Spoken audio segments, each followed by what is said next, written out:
Well, today we're talking about how do customers prefer to contact businesses? Pretty important question because let me tell you, it's not only pricing that wins over customers these days, but customer service. So you got chat box, you got text messages, you got messenger, and so on. So it's really becoming increasingly easy for customers to get in touch with businesses. So what do they prefer? So we're going to talk about all the different ways available for customers, what they like best, and some important takeaways to ensure that your business is offering the right tools to communicate with your customers. So let's get going.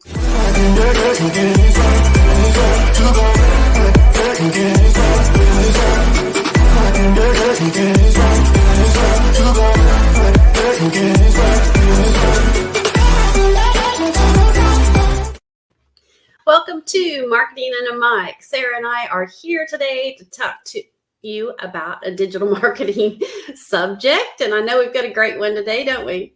Oh, we sure do. So, in a recent survey from Lead Furno, they actually published a really awesome article. It showed all the different methods available to communicate with businesses, like text, like live chat, like messenger, like social media.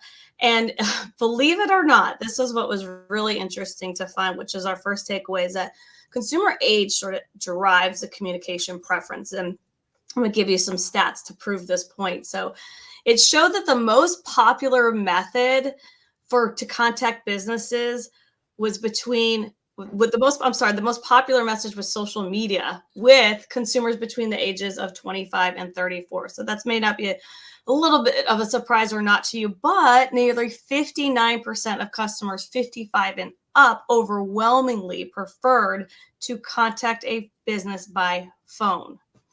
So yes, there's still that thing called a phone. Yes. that you actually talk on. You can do other things besides text and message. But anyway, that's kind of cool. And another fun fact is that 65% of people that were ages 18 through 34 believe that social media is an effective channel for communication and customer service. So they're looking there, not just on the phone. Well, 75% of people age 55 and over, they're not really wanting to talk to you on social media or messaging or anything like that. Isn't that wild? So what should be the key takeaway of these stats? Well, if your customer base is made up of an older demographic, then it's extremely important that you have those communication channels in place. So make sure that your business has a real person that they can call on the phone and speak to during business hours. But on the flip side, if your target market is more millennials or Generation Z, make sure that you have several digital forms of communication available, like on social media, messenger, and text. Really crazy. Yeah, it's so funny to me because the younger generation likes all that digital stuff, yet they are very, very customer service driven. Yes. So we've talked about that before. I just think that's interesting. So according to another survey from Microsoft, 63% of millennials will begin their customer journey online. And 1 and 2 will definitely complain on social media or leave a bad review. So you have to make sure that customer service is there. You're right. I mean, they may not want to talk on the phone, but boy, they want to still have that same level of customer service. And if you don't deliver it, they will be right there complaining about it on social media, leaving a bad review. But on the flip side, 55% of this younger generation actually will praise a brand on their customer service level if it is a really high quality customer experience. So the ease of communication is an extremely important factor with younger generations. And the ease of communication, what that really means is having multiple outlets for them to communicate through. And also the other takeaway is they aren't afraid to call you out or praise your business because of it. That's true. Versus, I guess it would be worse if all they want to do is complain. But I do think that they give a fair shot and they like to really talk about places and businesses that have given them good service too and share that. So Yes, recommendations, yeah, that's for sure. that's pretty cool. So here we go. The stage of the buying journey impacts what type of communication people prefer. So you got to think about this. How does your business interact with customers when trying to resolve an issue or answer questions? Because despite the advancements in email, chat services, and all of those things, phone calls are still the best means of dealing with something with people that have like immediate concern, especially complaints. And that's across all ages. And I think we can identify with that. When you're having an issue or a concern, you really want to get right to talking to a person straight away. But that being said, nearly 3/4 prefer texting as a mean to communicate with businesses, provided a real person is texting back. And that was a survey done from Podium in 2021. So half of these customers said that they'd be more likely to respond to a text if they knew if the person actually introduced themselves, so that they felt like they were dealing with a live person. I'll tell you, I can attest to that, because even when I do like my grocery cart delivery, I like when they say, "Hi, this is, Caleb, I'll be doing your shopping." And I feel like, okay, even though they're texting me, I'm talking to a real person. So I have a lot more confidence. Yeah, and I think people lose interest and are getting tired of the chat bots and all of that a little bit because, especially when businesses are closed, when you want an Mhm. answer, I hate those things that take you to another question and another question, another question. Anyway, I have to move on, but I agree. I want a real person too. So what's the takeaway from this? All right. Although communication again has taken on many forms over the years, customers still prefer that real person, just like we talked about, especially when handling disputes, payment issues, Yes. troubleshooting, answers, when the problems come up, they want somebody to answer to it. Consumers also value text messaging with small local businesses as long, and again, how many times can we say this, that it's handled by a real person, not the robots, not the chat bots, all of that. I couldn't agree with you more. When you've got that chat bot and you've put out your question, and then they're like, "Did we answer? Was it helpful?" And I'm like, "No." And then they're like, "Here's 3 articles that maybe help." I'm like, "I don't want to read an article. I want to talk to It's somebody." like, that's not working. Yeah. I'm like, "Was that helpful?" I'm like, "No, it was not." But anyways, all right. So let's talk about this too. So we talked about more complex customer service issues and what that preference is. So if it's a simple customer service task, like where, the majority of the customers actually prefer the automated self-service options, such as a website or a mobile app, and that makes sense. So over half these consumers say that the main reason, and I love this little bit of stats, the main reason they cannot resolve an issue on their own is because there's too little information available on the company's website. That is why it's so important. They're going to go to certain places to try to get their answer. And if your answer is not available to them or a way to contact, they're going to be frustrated. That's exactly right. So, what's the best thing to do right now? Take a look at your website. Take a look at it from a user's perspective. I mean, Mhm. how complex, is it to maneuver, and how do you resolve issues with your business? Can it be handled through quick messaging, or can you provide a real person to provide that optimal customer experience that that your customer or prospect expects? So take a survey of your own thing that you have going right now. Yeah, I think that's a great point, because again, it's like, look at the complexity of resolving issues, like you said. Is it something that's pretty straightforward to where they don't really need a live person or to wait on hold or to get something? They could just go online and kind of handle the process that way. But if not, if it's something that is more complex and does require a human, well, of course, make sure that you have that in place, Yeah. and have those options on your website, because my gosh, do not make them, yeah, do not make them have to navigate all over the place and then get frustrated. So we talked about, various different types of communication. So let's talk about something that's coming up a lot, which is text messaging versus live chat versus messenger. So it comes down to all these messaging methods, we'll say. So which is sort of trending upward. So you would be surprised to hear that according to Lead Furno's recent survey, text messaging has increased nearly 11% from 2020, and actually 20% from 2019. So from 2019 to today, we've seen a 20% increase overall in text messaging as a communication preference. So this uptick, my takeaway from this would be a good indicator that text messaging is steadily making its way into customer service worlds and something that they don't mind. Yeah, I love this. Mhm. I love that part of it. More businesses, though, right now are offering two-way texting as a communication channel. So they're kind of catching on to this. Or if you're not catching on to it, you need to, because this is going to enable your users to have an actual conversation with the business or with your Mhm. business. So another surprise from this survey was that text messaging is actually distancing itself from live chat or messenger, which I was kind of surprised, but Me that's too. pretty Yeah. cool. I mean, Messenger actually took a 6.5% drop in 2020 versus text messaging. So that's kind of interesting.